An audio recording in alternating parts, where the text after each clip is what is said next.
সন্তানটাকে যদি আপনি হাফেজে কোরআন বানায় রাইখা যাইতে পারেন গো, বিশ্বাস করেন আপনি মৃত্যুর পরে আপনার সন্তান আপনাকে ভুলবে না।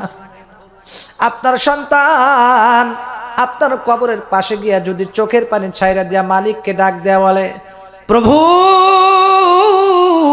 আমার আব্বা গত কয়েকদিন আগে দুনিয়া থেকে বিদায় নিয়ে চলে গেছে, আল্লাহ আমার আব্বার কবরে তুমি না জানি কোন অবস্থায় আছে জানি না, মেহেরবানি করে আমার আব্বার কবরের আযাবকে তুমি মাফ করে দাও, জান্নাতুল ফিরদাউসের মাকাম তুমি তাকে দান করো, জান্নাতুল ফিরদাউস তাকে দান করো। বিশ্বাস করেন সন্তানের চোখের পানি নাকের ডগায় আসতে দেরি গো, আমার আল্লাহ ওই আব্বার কবরের আযাব, ওই সন্তানের মা বাবার কবরের আযাব মাফ করে দিতে দেরি করে না। ইসলামের বাতি জ্বালায়া দিয়া রাসূল মদিনার মাটি করলেন ঠিকানা, ইসলামের বাদাম উড়ায়া দিয়া রাসূল কান্দে শুয়ে সোনার মদিনা। কথা বলেন ঠিক কিনা? আমার বন্ধুগণ খেয়াল করে শোনেন, সেজন্য চেষ্টা করবেন সন্তানটাকে হাফেজে কোরআন বানাবেন। কিয়ামতের ময়দানে হাফেজে কোরআন যখন উঠবে, কিয়ামত যখন শুরু হয়ে যাবে, হাফেজে কোরআনকে আল্লাহ বলবে, হাফেজে কোরআন যাও তুমি জান্নাতে চলে যাও। আল্লাহু আকবার। হাফেজে কোরআন ডাক দিয়ে বলবে, প্রভু আজকে আমি একা একা জান্নাতে যাব না। কয় তাহলে তুই কি চাস, কি বলো, তোমার কি আবেদন? এবার হাফেজে কোরআনের মনটা খারাপ গো। আল্লাহ ডাক দেখো, এ হাফেজে কোরআন তোমার মন কেন খারাপ? এই হাফেজে কোরআন তোমার মনটা কেন খারাপ? ডাক দে বলে, আল্লাহ আমার আব্বা আম্মাকে খুঁজতাছি। আল্লাহু আকবার। কয় মালিক আমার আব্বা আম্মাকে খুঁজতেছি, আমার আব্বা না জানি কোন অবস্থায় আছে, আমার মা না জানি কোন অবস্থায় আছে। আয় আল্লাহ আমার মা যদি, আমার আব্বা যদি আমাকে মানুষ না করতো গো, আমার মা যদি আমাকে পেটে ধারণ না করতো, আমার আব্বা যদি আমাকে মানুষ না করতো, এত দূর পর্যন্ত আমি আসতে পারতাম না, আমি জান্নাত পর্যন্ত আসতে পারতাম না, হাফেজ হইতে পারতাম না, আলেম হইতে পারতাম না। অতএব যাদের ওসিলায় আমি আজকে এত বড় জান্নাত পাইলাম, যাদের ওসিলায় আজকে আমি এত বড় সম্মান পাইলাম, ওই মা বাবাকে ছাড়া আমি হাফেজে কোরআন জান্নাতে যাব না।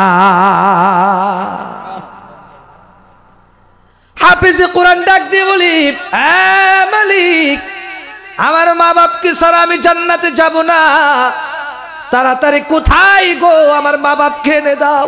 আল্লাহু আকবার। এবার আল্লাহ ডাক দিয়ে বলবেন ফেরেশতাদেরকে, ফেরেশতাদের দল তাড়াতাড়ি করে আমার এই হাফেজে কোরআনের মা বাপকে এর হাতের মুঠায় এনে দাও। বিশ্বাস করেন হাফেজে কোরআন এই কথা বলতে দেরি, আমার আল্লাহ ফেরেশতাদের মাধ্যমে পিতা মাতাকে ওই হাফেজে কোরআনের সামনে এনে দিবে। চিৎকার দিয়া কোন সুবহানাল্লাহ। এনে দিবে। এরপরে আল্লাহ তাআলা বলবে, আপনারা অনেকে হাদিসটা শুনেছেন, একজন হাফেজে কোরআন 10 জন মানুষকে জান্নাতে নিয়ে যাইতে পারবে, এই সুপার পাওয়ার আল্লাহ তাকে দিবে। ঠিক কিনা কোন? এবার হাফেজে কোরআন যে 10 জনকে জান্নাতে নিয়ে যাবেন, আপনারা শুনলে অবাক হবেন। এই মুরব্বী বাবারা, আমার যুবক ভাই, আপনারা অবাক হয়ে যাবেন। আমার আম্মা জানেরা, আপনারাও খেয়াল করে শোনেন, মজার কথা, মজার হাদিস। নবীজি সুন্দর করে বলেন, আল্লাহ রাব্বুল আলামিন হাফেজে কোরআনকে যখন বলবে, হাফেজে কোরআন 10 জন ব্যক্তিকে তোমাকে আমি অনুমতি দিলাম সুপারিশ করার, 10 জন ব্যক্তিকে তুমি জান্নাতে নিয়ে যাইতে পারো।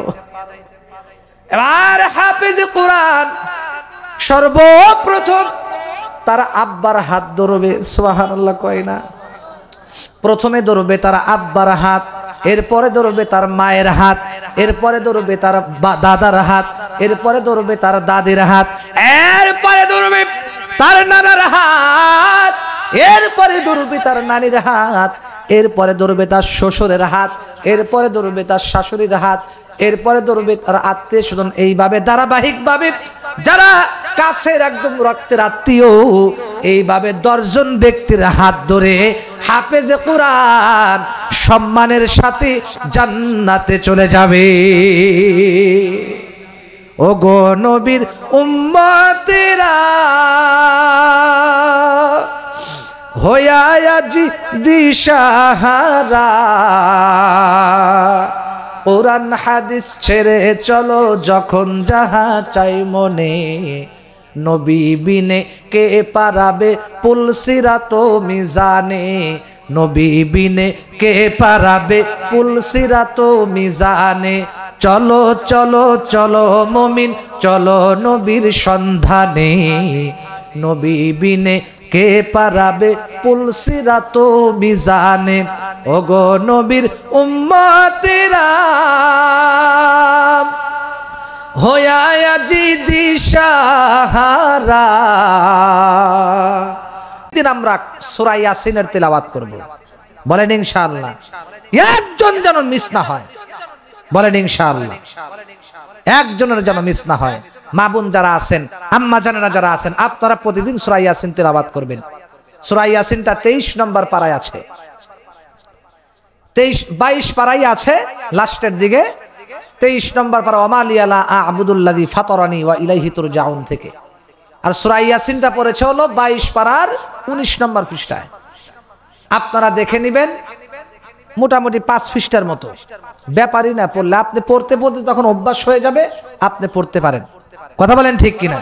যেমন যারা হাফেজ তাদের পড়তে সময় লাগে না, ঠিক কিনা বলেন? যেমন আমরা যখন পড়ি বেশি সময় লাগে না, পড়তে পড়তে অভ্যাস হয়ে গেছে, সেটা আপনার পড়তে হবে। আমার বন্ধুগণ গভীর মনোযোগ দিয়ে খেয়াল করেন, প্রত্যেকটা দিন দরকারাই না খেয়ে থাকবেন, অন্য কাজ দরকারাই ছুটে যাবে, সূরা ইয়াসিন যেন না ছুটে যায়। কথা বলেন ঠিক কিনা? আমার মা বোন যারা আছে তাদেরকেও আপনারা পড়াবেন। আপনারা যারা আমার বাবাজি আছেন, আপনারা যারা আমার চাচার মতো বয়সী আছেন, বাবার মতো বয়সী আছেন, এবং আমার যুবক ভাই যারা আছেন, আপনার স্ত্রীকে প্রত্যেকটা দিন সূরা ইয়াসিন তিলাওয়াত করাইবেন। আমার বাবাজিদেরকে বলছি, আপনারা আপনার ছেলের বউকে তিলাওয়াত করাইবেন, আপনার মেয়েদেরকে তিলাওয়াত করাইবেন, আপনার নাতি নাতিনদেরকে তিলাওয়াত করাইবেন। খোঁজ খবর নেবেন এই তিলাওয়াত সূরা ইয়াসিনের ঠিক মতো হয়েছে নাকি। এই মা বোনেরা, অনেকের ভিতরে বদঅভ্যাস আছে, কোরআনে কারীমকে না ছুঁয়ে, কোরআনে কারীম তিলাওয়াত না করে বাড়ি ঘরের কাজকর্ম নিয়ে আগেই ব্যস্ত হয়ে যায়। কথা বলেন ঠিক কিনা?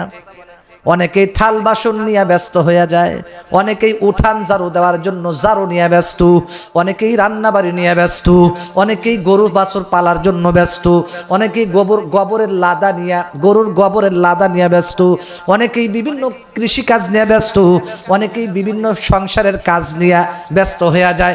না না রে না, এই আমার আম্মা জান, না না না, কোরআনে কারীম না পড়ে আগেই আপনি কাজ শুরু করবেন না।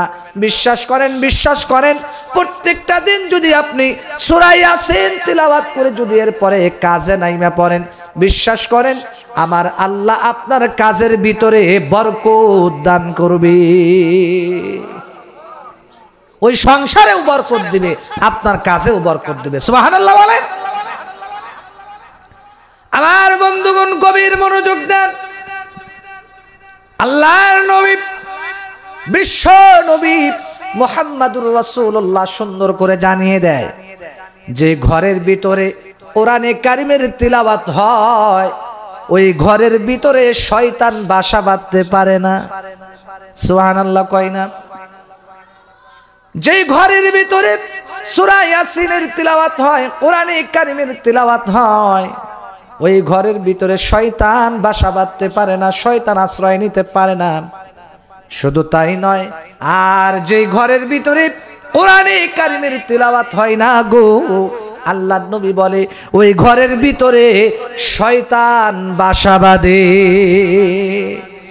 যেমন অনেক মা বোনেরা আছে সকালবেলা হয়ে গেলে ইমাম সাহেবের কাছে বাচ্চাকে জারানোর জন্য নিয়ে যায়, হুজুর আমার বাচ্চাটা কান্নাকাটি করে। অনেকেই আছে বাড়িতে আপনার কি বলে, অনেক ছেলেরাও নিয়ে যায়, মহিলা মানুষও নিয়ে যায়, পুরুষ মানুষও নিয়ে যায়, হুজুর আমার নাতিটা কান্নাকাটি করে, মেহেরবানি করে একটু জারফুক করে দেন। না না, জারফুক করা ইনশাল্লাহ দরকার নাই, আপনাকে আমি মেডিসিন দিয়ে গেলাম, আমল শিখায় দিয়ে গেলাম। প্রত্যেকটা দিন আপনার নাতি ছোট বাচ্চারা যে ঘরের ভিতরে কান্দে, এর কারণ কি জানেননি? তবে সব কারণ যে এটাই তা না, এটাও একটা কারণ হইতে পারে আপনার ঘরে কোরআনের তিলাওয়াত না থাকার কারণে আপনার ঘরটা শয়তানের আস্তানা হয়ে গেছে। সুবহানাল্লাহ না? কোন দিকে যাবো? শয়তানের আস্তানা হয়ে গেছে। সুবহানাল্লাহ, জোরে কর নাউজুবিল্লাহ, আর চিৎকার দিয়ে বলেন নাউজুবিল্লাহি মিন যালিক। বন্ধুগণ আমার, সেই জন্য প্রত্যেকটা দিন সূরা ইয়াসিন তিলাওয়াত করবেন। রাজি আছেন তো ইনশাআল্লাহ? যত কষ্ট হোক না কেন সূরা ইয়াসিন তিলাওয়াত করবেন। 2 নম্বর জোহরের নামাজের পরে সূরা ফাতিহা তিলাওয়াত করবেন, ওটা হলো 26 নম্বর পারায় আছে। শুধু তাই নয়, 26 পারার 10 নম্বর পৃষ্ঠায় আছে, দেখে নেবেন। এরপরে আসরের নামাজের পরে সূরাতুন নাবা পড়বেন, আম্মা ইয়াতাসাআলুন।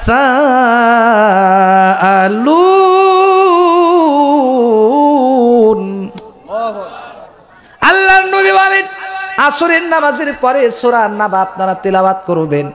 শুধু নাবা তিলাওয়াত করবেন না, শুধু তাই নয়, মাঝে মাঝে সূরা আর রহমান তিলাওয়াত করবেন।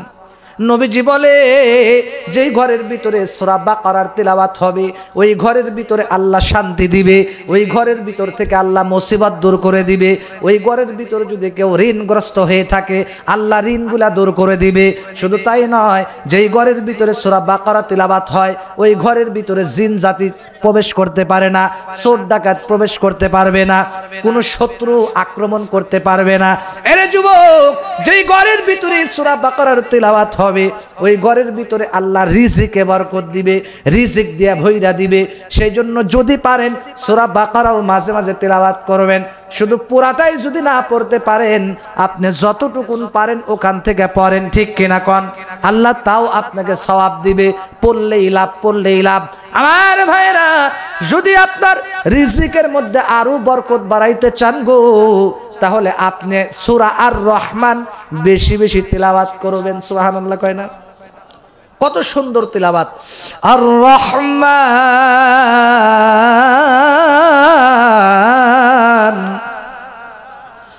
আল্লামাল কুরআন খালাকাল ইনসান। আল্লাহর নবী বলেন এই গেল 3 নম্বর আমল। আরে দুনিয়ার মানুষেরা, 4 নম্বর আমল হলো মাগরিবের নামাজের পরে সূরা ওয়াকিয়া তিলাওয়াত করবেন। কথা বলেন ঠিক কিনা?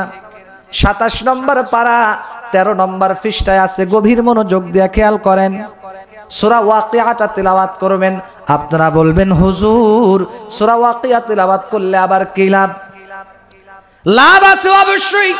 আল্লাহর নবী বলেন যেই ব্যক্তি মাগরিবের পরে সূরা ওয়াকিয়া তিলাওয়াত করবে গো, আল্লাহর নবী বলেন দারিদ্রতা কোনোদিন ওই বাড়ির কাউকে স্পর্শ করবে না। যে ব্যক্তি প্রত্যেকদিন ধারাবাহিকভাবে সূরা ওয়াকিয়ার তিলাওয়াত করবে, দারিদ্রতা কখনো তাকে স্পর্শ করবে না।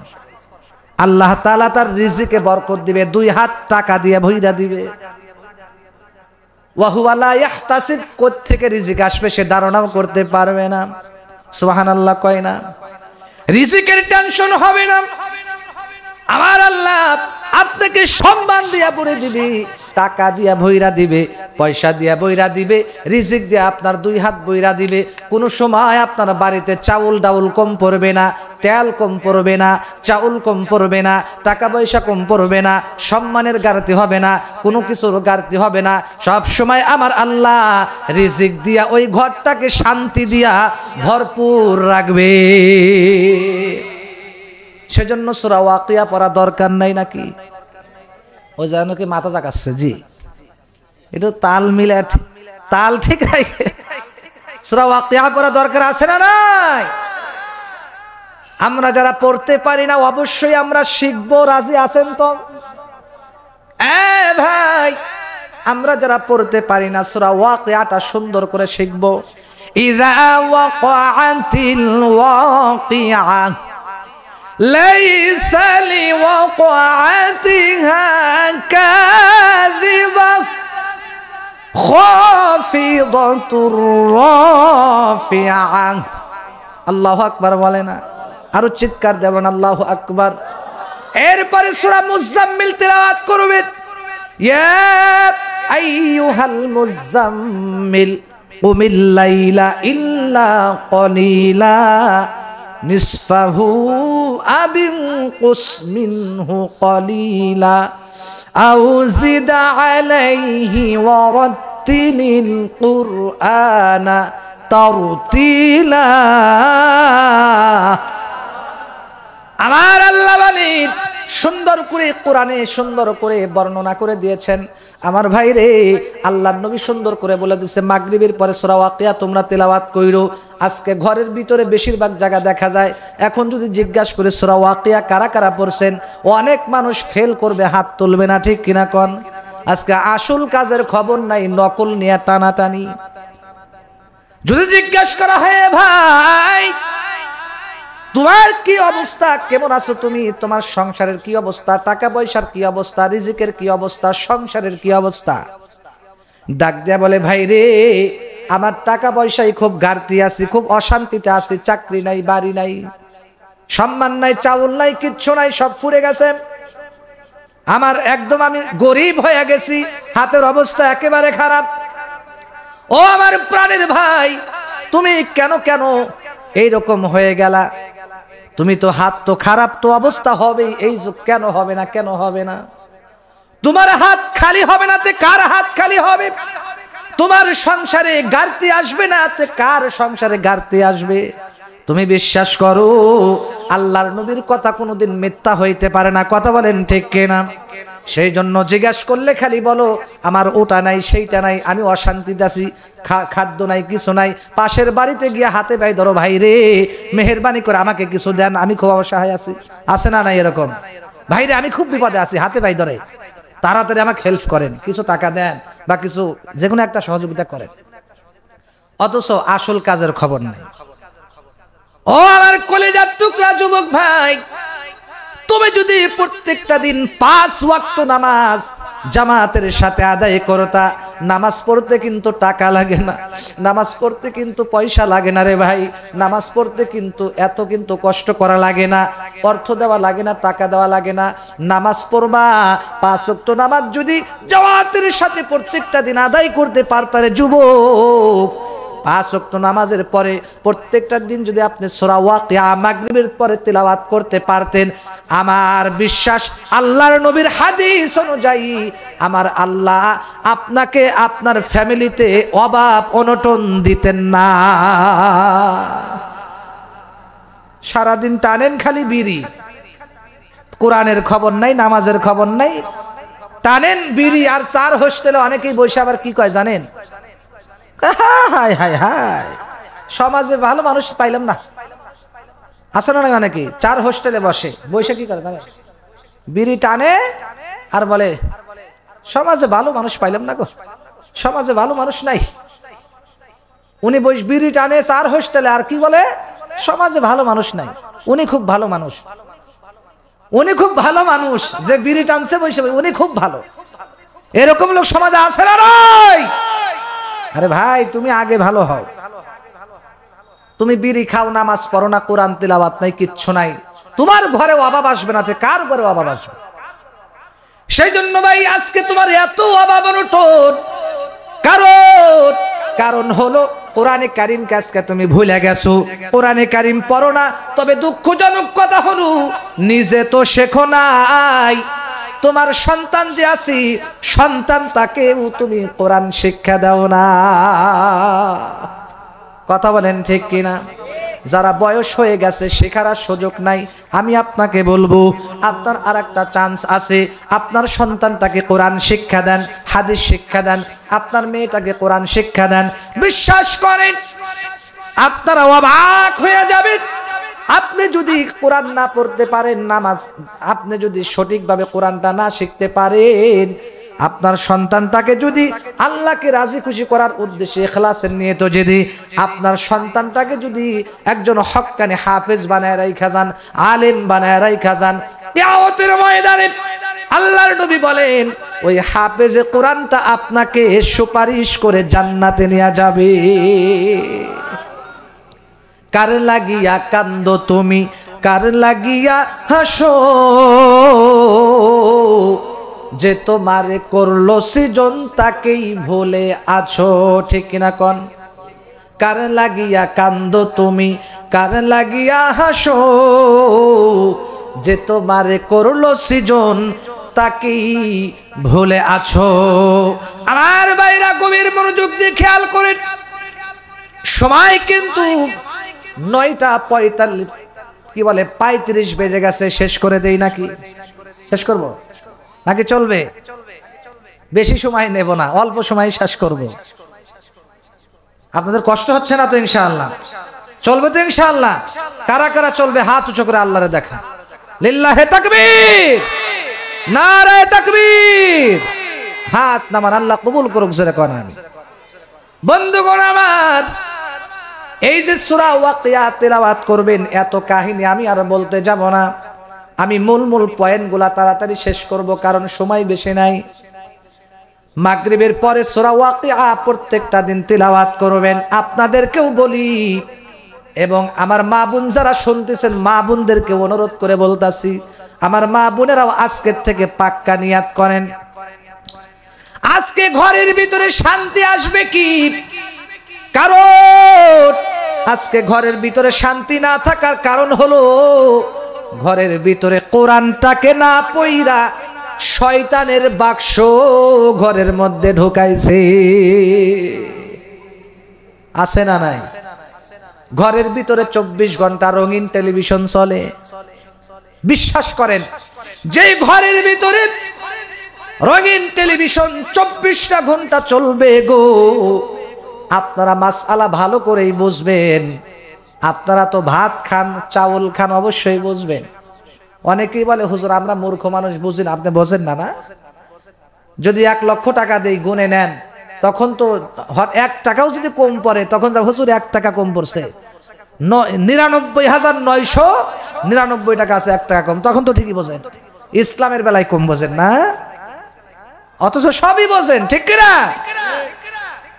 তাহলে যে কথা বলতেছিলাম, কি জানো বলতেছিলাম, আপনার সন্তানটাকে যদি আপনি হাফেজ আলেম বানায় রেখে যেতে পারেন, বিশ্বাস করেন আপনার ছেলেটাকে যে আপনি জেনারেল শিক্ষায় শিক্ষিত করে গেলেন, ডাক্তার বানায় গেলেন, ইঞ্জিনিয়ার বানায় গেলেন, বিভিন্ন রকমের আপনার সুপারভাইজার বানায় গেলেন, জেনারেল শিক্ষায় শিক্ষিত করে গেলেন, কিন্তু আপনি মরার পরে খবর নিছেননি আপনার সন্তানটা কয়বার আপনার কবরের পাশে গিয়া জিয়ারত করছে।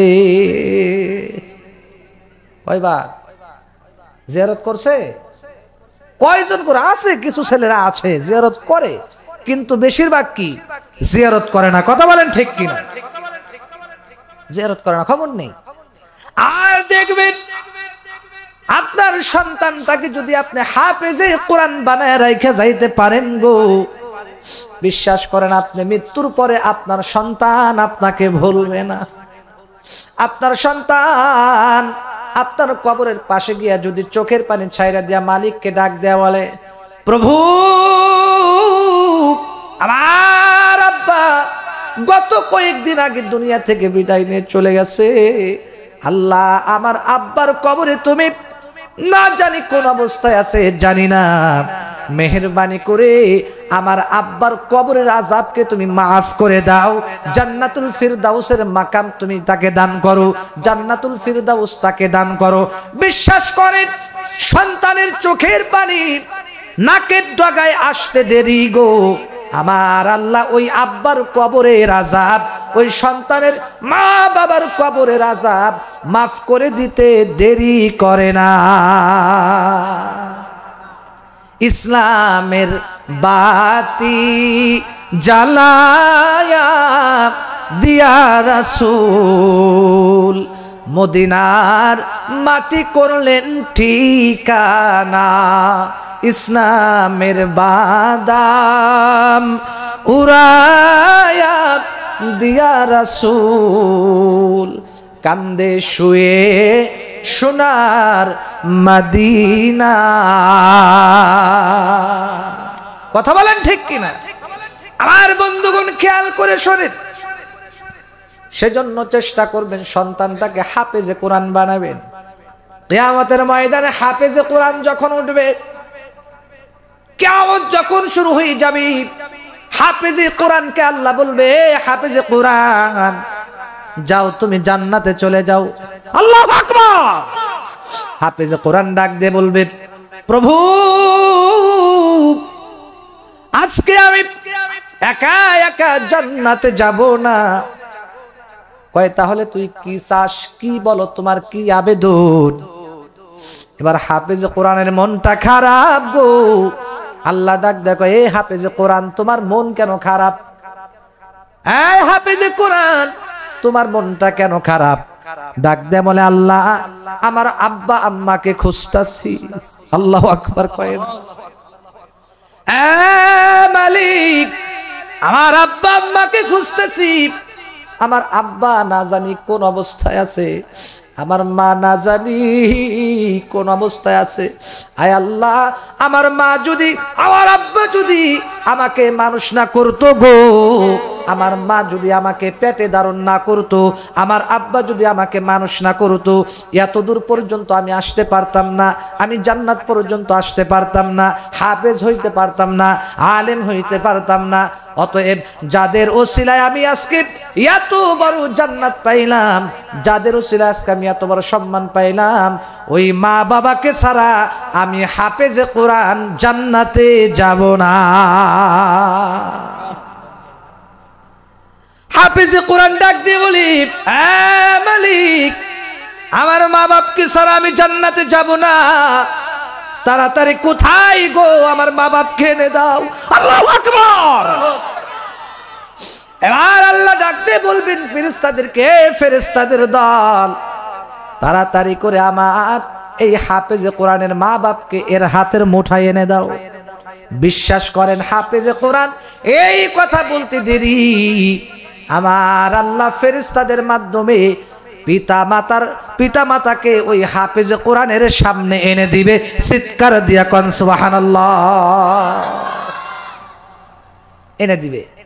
এরপরে আল্লাহ তাআলা বলবে, আপনারা নাকি হাদিসটা শুনেছেন, একজন হাফেজে কোরআন 10 জন মানুষকে জান্নাতে নিয়ে যাইতে পারবে। এই সুপার পাওয়ার আল্লাহ তাকে দিবে, ঠিক কিনা কোন?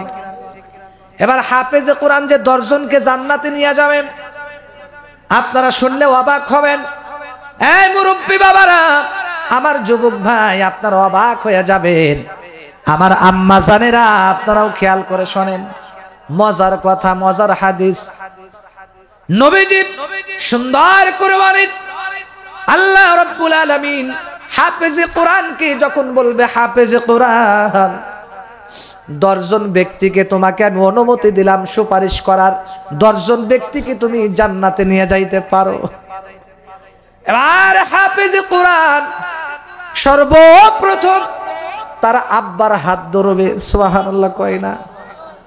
প্রথমে ধরবে তার আব্বার হাত, এরপরে ধরবে তার মায়ের হাত, এরপরে ধরবে তার দাদার হাত, এরপরে ধরবে তার দাদির হাত, এরপরে ধরবে তার নানার হাত, এরপরে ধরবে তার নানির হাত, এরপরে ধরবে তার শ্বশুরের হাত, এরপরে ধরবে তার শাশুড়ির হাত, এরপরে ধরবে তার আত্মীয় স্বজন। এইভাবে ধারাবাহিকভাবে যারা কাছের একদম রক্তের আত্মীয়, এইভাবে 10 জন ব্যক্তির হাত ধরে হাফেজে কোরআন সম্মানের সাথে জান্নাতে চলে যাবে।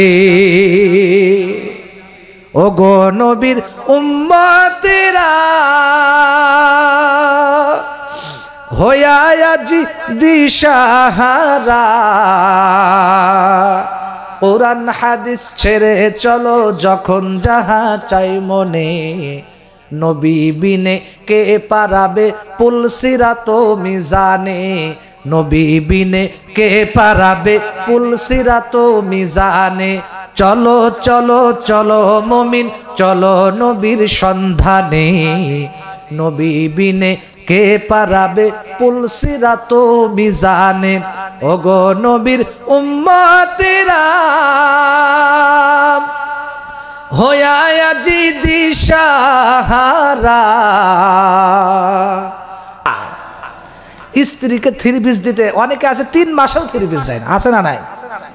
আবার অনেকে 6 মাস পরে স্ত্রী বিচারা একটা 3 পিসের আবেদন করছে, একটা 3 পিস আইনো আমার জন্য, একটা ভালো শাড়ি আইনো, একটা এইটা আইনো, মুখ কালা করে, আছে না নাই? আর একদিন দিয়ে সারতে পারলাম না, এখন আবার চাও। বিশ্বাস করেন, আপনার স্ত্রীর পিছনে যত খরচ করবেন, যত কিছু এনে দিবেন, মিষ্টি খাওয়াবেন, চমচম খাওয়াবেন, রসমালাই খাওয়াবেন, এরপরে আপনার আইসক্রিম খাওয়াবেন, যত কিছুই খাওয়াবেন, যতই কাপড় চাপড় এনে দিবেন না কেন, যতই কসমেটিক এনে দিবেন, আপনি সদকা করার সওয়াব পাবেন। সুবহানাল্লাহ জোরে কোন। আর একটা কথা আমার আম্মা জানদেরকে বলবো, মজার একটা কথা, এই হাদিসটার আগে শুনছেন কিনা জানি না, আমার মা বোনেরা খেয়াল করে শোনেন, কারণ আপনারা তো বেশিরভাগই ও জায়গায় খালি কাজ করেন, কাজের জায়গা বেশি কাজ করেন না। আল্লাহর নবী বলেন, যে স্ত্রী স্বামীকে দেখানোর জন্য যতটুকুন সময় সাজুগুজু করবে গো, অতটুকুন সময় নফল নামাজের সওয়াব পাবে। এই আমার আম্মা জানেরা, আপনার স্বামীকে দেখানোর জন্য মনে করেন আপনার স্বামী ঢাকা থেকে 2 মাস পরে আসবে, 1 মাস পরে আসবে, ঢাকা থেকে রওনা দিছে, অথবা 1 সপ্তাহ পরে আসবে, অথবা সারাদিন কাজকর্ম করে বাড়িতে আসবে, রাত 10টার দিকে আসবে। এবার আপনি কি করলেন? রাত 8টা থেকে সাজুগুজু শুরু করছেন, মনে হয় বোঝাইতে পারেনি। রাত 8টা থেকে আপনি আপনার কি বলে ফাউন্ডেশন বলেন, কসমেটিক বলেন, যত কিছু আছে আপনার ড্রেসিং টেবিলের সামনে গিয়ে উপস্থিত, আপনি ইচ্ছা মতো সাজতেছেন। কাকে দেখানোর জন্য? স্বামীকে দেখানোর জন্য। হাদিস শরীফে নবীজি বলেন, যে স্ত্রী স্বামীকে দেখানোর জন্য যতটুকুন সময় পরিমাণ সাজবে, পরিমাণ বলা হয় নাই, 2 ঘন্টা যদি সাজে, 5 ঘন্টাও যদি সাজুগুজু করে স্বামীকে দেখানোর জন্য, ওই 5 ঘন্টা সময় আল্লাহ নফল নামাজের ইবাদতের সওয়াব দান করবে। জোরে কান সুবহানাল্লাহ। এবার আপনারাই বলেন, স্বামীর জন্য কয়জন সাজে? কোন আজকে বলে, স্বামীর জন্য কয়জন সাজে? সব বনেশেক দেখায় লাভ কি? ওই আতখুরাকে দেখায় লাভ কি? জীবনে কোনদিন ওটা আইনা খাওয়ায় না, এটা করে না। কি করে? অনেক মহিলা আছে, মার্কেটে যাবে, বাজার ঘাটে যাবে, আবার গার্লফ্রেন্ড বয়ফ্রেন্ড সমাজের মানুষদেরকে দেখাবে। এইরকম মানুষ আছে না নাই? এই আমাদের না গভীর মনোযোগ দাও, সতর্কতার সাথে বলতেছি। আমার আল্লাহ বলেন 22 নম্বর পারা প্রথম পৃষ্ঠায় আছে, হাফেজে কোরআন এখানে বসা আছে। আল্লাহ বলেন, ওয়াকরনা ফি বুয়ুতিকুন্না ওয়ালা তাবাররুজনা তাবাররুজাল জাহিলিয়াতিল উলা। নারীরা, মহিলারা কিভাবে তারা ঘরে থাকবে, আর জরুরি প্রয়োজনে, হাকিকি প্রয়োজনে ঘর থেকে তারা কিভাবে বের হবে, এই কথাটা আমার আল্লাহ সূরা কুরআন শরীফের ভিতরে সুন্দর করে বলে দিয়েছেন। সুবহানাল্লাহ বলে, আরো জোরে কোন সুবহানাল্লাহ। আল্লাহ তাআলা সুন্দর করে বলে দিয়েছেন। আল্লাহ বলেন, ওয়াকরনা, হে মহিলারা, ওয়াকরনা ফি বুয়ুতিকুন্না, তোমরা নারীরা ঘরের ভিতরে বসবাস করতে থাকো। সুবহানাল্লাহ। ওয়ালা তাবাররুজনা তাবাররুজাল জাহিলিয়াতিল উলা। হ্যাঁ, তোমরা ঘরেই অবস্থান করো, কিন্তু যদি কোনো জরুরি কাজ থাকে, ডাক্তার দেখাইতে হয়, অসুস্থতা বা যে কোনো জরুরি যদি কাজ থাকে, তাহলে ওই জাহিলি যুগের নারীদের মতো রূপ সৌন্দর্য প্রদর্শন করে তুমি একেবারে হেই কি বলে নায়িকার মতো সাজুগুজু করে জাহিলি যুগের নারীদের মতো রূপ সৌন্দর্য প্রদর্শন করে রাস্তায় বের হয়েও না। সুবহানাল্লাহ বলেন। এটা কার কথা? আল্লাহর কথা। সেজন্য মা বোনেরা, আপনারা বাহিরে বের হবেন নিষেধ নাই, তবে খাস পর্দার সাথে বের হবেন। কথা বলেন ঠিক কিনা? তাহলে আমার মা বোনদেরকে বলবো, আজকের থেকে সূরা ইয়াসিন তেলাওয়াত করবেন নিয়মিত, কোরআনে কারীমটাকে বেশি বেশি তেলাওয়াত করবেন। কোরআনে কারীম যদি প্রত্যেকটা দিন নিয়মিত তেলাওয়াত করতে পারেন, আপনারাও যদি কোরআনে কারীম নিয়মিত তেলাওয়াত করতে পারেন, আল্লাহর নবী হাদিস শরীফের মধ্যে বলেন, যারা কোরআনে কারীম তেলাওয়াত করে এরা হলো কমলা লেবুর মতো। সুবহানাল্লাহ কয় না? যার গিরান খুবই মিষ্টি গিরান। যারা কোরআনে কারীম তেলাওয়াত করে এদের দৃষ্টান্ত হলো এরা হলো কমলা লেবুর মতো, যার ঘ্রাণ হলো অনেক সুন্দর, আকর্ষণীয় সুন্দর। যারা কোরআন পড়ে আল্লাহ তাদেরকে কমলা লেবুর সাথে তুলনা দিছে। সুবহানাল্লাহ কয় না? আর যারা কোরআনে কারীমকে তেলাওয়াত করে না, কোরআন শরীফকে যারা পড়ে না, যারা কোরআন অনুযায়ী জীবন যাপন করে না, এদের দৃষ্টান্ত হলো খেজুরের মতো, যার কোনো গিরান নাই। খেজুরের গিরান আছে? যত দামি খেজুর হোক নাকে নেন, গিরান আছে? তার দৃষ্টান্ত দিছে খেজুরের মতো। সেজন্য আপনারা কি খেজুরের মতো হবেন নাকি কমলা লেবুর মতো হবেন? কমলা লেবুর মতো হবেন তো ইনশাআল্লাহ? অবশ্যই অবশ্যই। সেই জন্য কোরআনে কারীমকে আমরা নিয়মিত তেলাওয়াত করব, কোরআন অনুযায়ী জীবন যাপন করব। খবরদার খবরদার, আমরা কোরআন শিখা ছাড়া থাকবো না। যারা কোরআন পড়তে পারি না, আজকের থেকে আমরা প্রতিজ্ঞা করি, নিয়াত করি, মসজিদের সম্মানিত ইমাম সাহেব আছেন জনাব, এই মসজিদের সম্মানিত ইমাম সাহেব মাওলানা আব্দুল হান্নান সাহেব হাফিজাহুল্লাহ, আমার মহব্বতের মানুষ আব্দুল হান্নান ভাই, ওনার কাছে এই মসজিদের সম্মানিত ইমাম সাহেবের কাছে কোরআন শিখবেন। রাজি আছেন তো? অথবা আরো যারা মুয়াজ্জিন আছেন তাদের কাছে শিখবেন, অথবা মাদ্রাসার হুজুর যারা আছে, অথবা যারা হুজুর আছে, আলেম উলামা আছে, যাকে আপনার ভালো লাগে তার কাছ থেকে আপনি কোরআনটা তাড়াতাড়ি করে শিখে নেন। কথা বলেন ঠিক কিনা? কোরআন শিখবেন। আরে এই সাউন্ড তো একদম 250 গতিতে চলতেছে, আপনাদের মনে হয় কষ্ট হইতেছে ভাই। চলবে তো ইনশাআল্লাহ? আমার মরণ আসিবে কখন কেউ তো জানে না, ঠিক কিনা? আমি মরে গেলে আমায় তোমরা ভুলা যাও না, আমি মরে গেলে আমায় তোমরা ভুলিয়া যাও না, আমার মরণ আসিবে কখন কেউ তো জানে না। আমার ভাইরা রে, আমার বন্ধুগণ, এই যে কথাগুলো বললাম, সর্বপ্রথম কোরআনের কথা বলেছি। আমরা কোরআনে কারীমকে শুধু ঘরের ভিতরে রাখলে হবে না, কোরআন অনুযায়ী জীবন যাপন করা দরকার আছে না নাই? আপনি কোরআন খালি ঘরের ভিতর আলমারির মধ্যে রাইখা দিলেন, পড়লেন না, তাহলে কি লাভ আছে নাকি? লাভ নাই। আপনার কোরআন পড়তে হবে, শিখতে হবে, সমাজকে কোরআন অনুযায়ী পরিচালনা করতে হবে, কোরআন অনুযায়ী সমাজকে পরিচালনা করতে হবে, গোটা দেশকে পরিচালনা করতে হবে। কথা বলেন ঠিক কিনা? আর নবীজির সুন্নাহ অনুযায়ী জীবন যাপন করতে হবে। নবীজি বলেন, তারাকতু ফিকুম আমরাইন লান তাদিল্লু মা তামাসসাকতুম বিহিমা কিতাবাল্লাহি ওয়া সুন্নাত রাসূলি। এই দুইটা জিনিসকে যদি তোমরা পাকড়াও করে ধরে রাখতে পারো, আমল করতে পারো, তাহলে তোমরা কোনোদিন পথভ্রষ্ট হইবা না, নিশ্চিন্তায় কিয়ামতের ময়দানে আল্লাহর জান্নাতে চলে যাইবা। সুবহানাল্লাহ। তবে বর্তমান জামানায় দুঃখজনক কথা হলো, কোরআন যিনি পড়লাম, কোরআন অনুযায়ী আমল করলাম, কিন্তু নবীজির সুন্নাত যদি না থাকে জান্নাতে যাওয়ার কায়দা আছে? বর্তমান জামানায় বেশিরভাগ মানুষের ভিতরে সুন্নাত নাই। কথা বলেন ঠিক কিনা? কথা বলেন ঠিক কিনা? আফসোস লাগে। বেশিরভাগ মানুষের ভিতরে নবীজির সুন্নাত নাই, একমাত্র আলেম উলামা ছাড়া। নবীজির সুন্নাহ লাগবে ভাই, নবীজির সুন্নাত অবশ্যই লাগবে। আপনি নবীজির সুন্নাত ছাড়া কিয়ামতের দিন তো আপনি সুপারিশ, নবীজির সুপারিশ পাবেন না। অবশ্যই নবীজির সুন্নাত লাগবে আপনার। নবীজির সুন্নাহ কি? দাড়ি রাখা, এটা তো দাড়ি রাখা এক সুন্নাহ। আর একটা হলো, 1 নম্বর কথা হলো দাড়ি রাখা কিন্তু ওয়াজিব। দাড়ি রাখা, এক মুষ্টি দাড়ি রাখা ওয়াজিব ভাই, সুন্নত না কিন্তু ওয়াজিব। কারণ আপনাদেরকে মাসআলা বললে ব্যাখ্যা দিলেই বুঝবেন।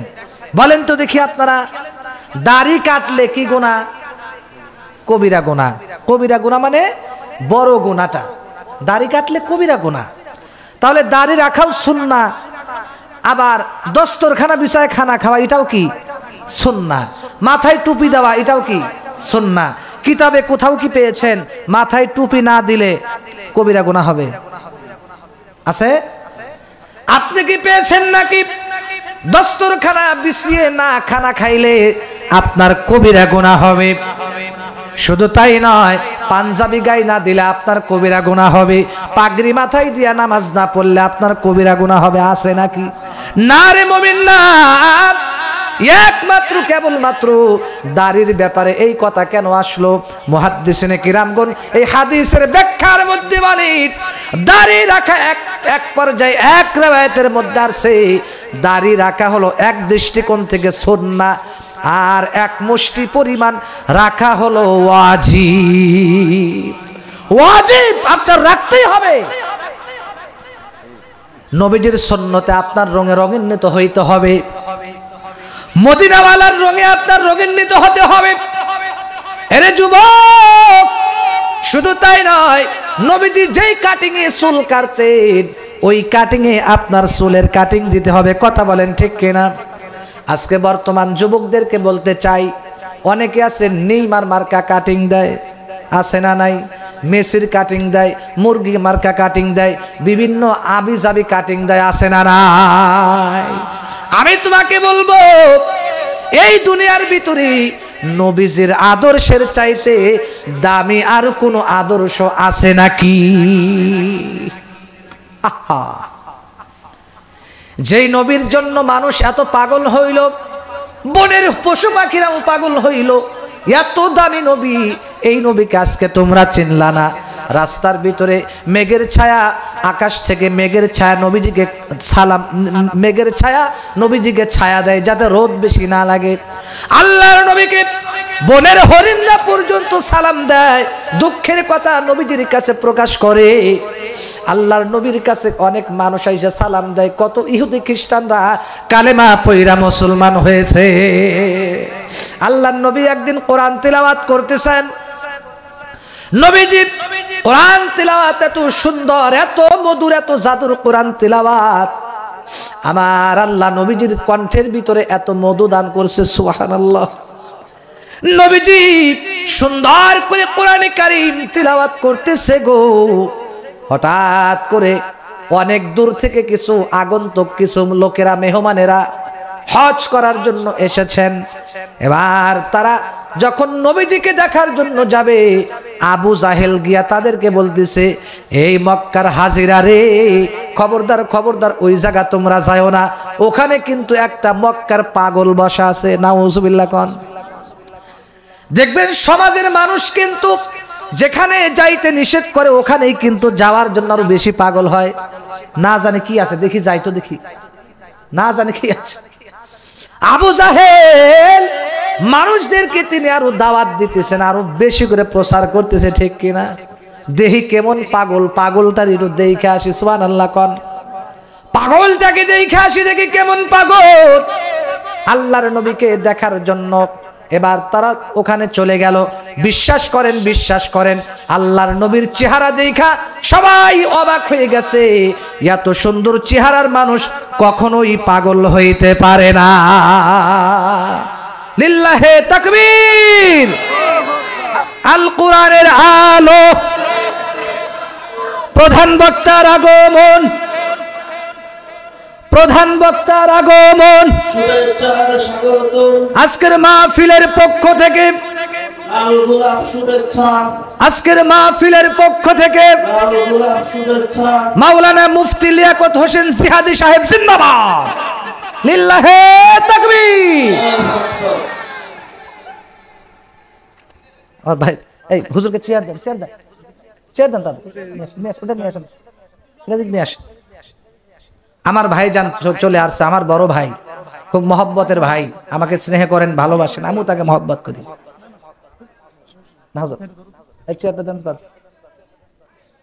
আল্লাহ তাআলা হযরত আল্লামা মাওলানা মুফতি লিয়াকত হোসেন জিহাদি হাফিজাহুল্লাহ মুহতামিম খিদমাতুল উম্মাহ মাদ্রাসা ঢাকা, আল্লাহ তাআলা আমার বড় ভাইয়ের হায়াতের মধ্যে বরকত দান করুন। জোরে কোন আমিন।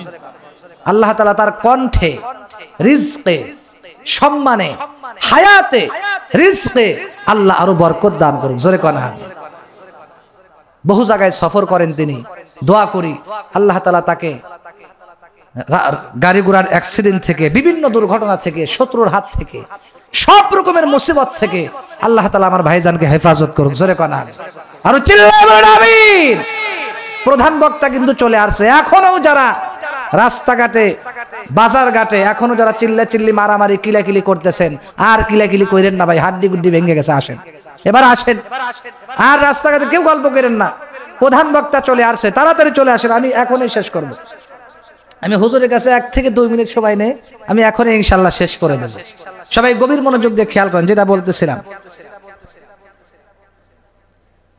ওই যে যেটা আল্লাহর নবীর তেলাওয়াত যখন শুনতে আইছে, ভাই হায় রে, এত সুন্দর চেহারার অধিকারী মানুষ তো কোনদিন পাগল হইতে পারে না। কথা বলেন ঠিক কিনা? তারা বলে আমরা তো জানি পাগলের চুল তো উস্কো খুস্কো চুল হয়, চেহারা উস্কো খুস্কো থাকে, চোখে ময়লা থাকে, দাঁতে ময়লা থাকে, এলোমেলো থাকে, কিন্তু এটা কেমন পাগল? এত সুন্দর চেহারার অধিকারী কোনদিন আমি দেখি নাই, কোনদিন ইনি পাগল হইতে পারে না। নবীজি যখন কোরআনে কারীম থেকে তিলাওয়াত করছে গো, নবীজির তিলাওয়াত শোনার সাথে সাথে ওনারা ওখানে যারা ইহুদি খ্রিস্টান কাফেররা ছিল, যারা অমুসলিম ছিল, সাথে সাথে কালেমা পড়ে মুসলমান হয়ে গেছে। এত সুন্দর তিলাওয়াত। কিয়ামতের দিন যারা জান্নাতে যাইতে পারবে তারা নবীজির কণ্ঠে কোরআনে কারীমের তিলাওয়াত শুনতে পারবে, কারণ ইনশাআল্লাহ। আমার ভাই ইনশাআল্লাহ কোরআন হাদিস থেকে ইনশাআল্লাহ সুন্দর কথা বলবেন। আমি অনেক সময় বয়ান করেছি, সে 8টার পরে মনে হয় উঠেছেন, হ্যাঁ প্রায় 2 ঘন্টার মতো হয়ে গেছে। ইনশাআল্লাহ আমার ভাইজান বলবে, সেজন্য আমি আজকে আমার আলোচনা থেকে আপনাদেরকে আমি এতটুকু মেসেজ দিতে চাই। আসেন, কোরআনের মুআজিজা বলতে গেলে আমি আজকে শেষ করতে পারবো না। কথা বলেন ঠিক কিনা? কোরআনের কথা বলতে গেলে কিয়ামত পর্যন্ত বলতে গেলেও শেষ হবে না। সেজন্য আজকে যতটুকুন বললাম, যদি আল্লাহ ভবিষ্যতে আবার কবুল করে ইনশাআল্লাহ আগামীতে এসে আবার বলবো। বলেন ইনশাআল্লাহ, বলেন ইনশাআল্লাহ। আজকের থেকে আমরা পাক্কা নিয়াত করব, যতটুকুন বয়ান যতটুকুন করলাম আমরা সহি কথাগুলোর উপর আমল করব। আল্লাহ সহি কথার উপর আমল করার তৌফিক দান করুক। জোরে কোন আমিন। আল্লাহ তাআলা আমাদেরকে কোরআন অনুযায়ী জীবন যাপন করার তৌফিক দান করুক। জোরে কোন আমিন।